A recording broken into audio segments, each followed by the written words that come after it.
Vous avez peur de la mort? Ce soir, je vous retrouve à mon cabinet de Lyon pour une vidéo spéciale Halloween.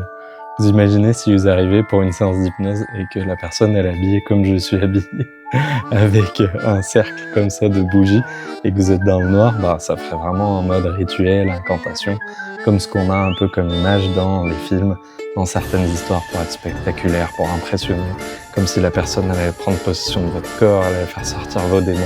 Il y a vraiment beaucoup de clichés qui sont autour de l'hypnose.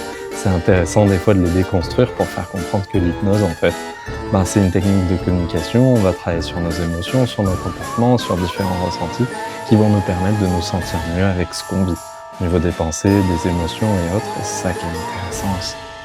Aujourd'hui, du coup, je vous parle de la mort. Et je suis, du coup, habillé en la mort, comme vous pouvez voir. C'est assez intéressant de se rendre compte que la mort, c'est le seul truc qu'on est sûr qui va arriver à tout le monde, pour le coup. Par contre, tout le monde a peur de la mort et tout le monde est en difficulté quand on est confronté à la mort. Il y a des cultures, des religions où on accepte un peu mieux ça parce qu'on donne une signification à tout ça. On dit qu'après ça va continuer, que ça va aller. Dans notre culture très moderne, on a des difficultés à se dire, tiens, tout d'un coup, tout s'arrête parce que cette personne-là nous quitte. On pourra plus jamais vivre des choses avec elle. On va se sentir très mal, triste, on va sentir le manque, toutes des choses un peu comme ça. Avec l'hypnose, on peut travailler sur ce genre de situation.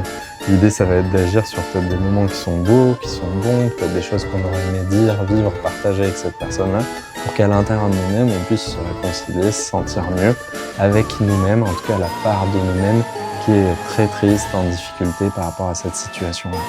C'est normal d'être triste, c'est normal de pleurer, c'est normal d'être dans une difficulté émotionnelle quand on perd quelqu'un, parce que forcément c'est une personne avec qui on ne pourra plus échanger réellement comme on l'entend nous dans nos rapports classiques. On pourra y penser, on pourra se rappeler des souvenirs, regarder des photos, mais c'est vrai que c'est quand même une fin de quelque chose qui peut être difficile à gérer pour la plupart des gens.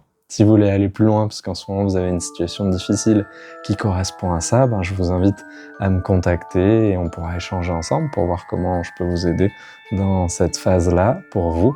Et puis sinon, je vous laisse partager, liker, mettre en commentaire sous la vidéo ce que vous avez pensé de mon costume peut-être et de l'ambiance que j'ai créée là pour Halloween. Et sinon, je vous dis à très bientôt pour une prochaine vidéo.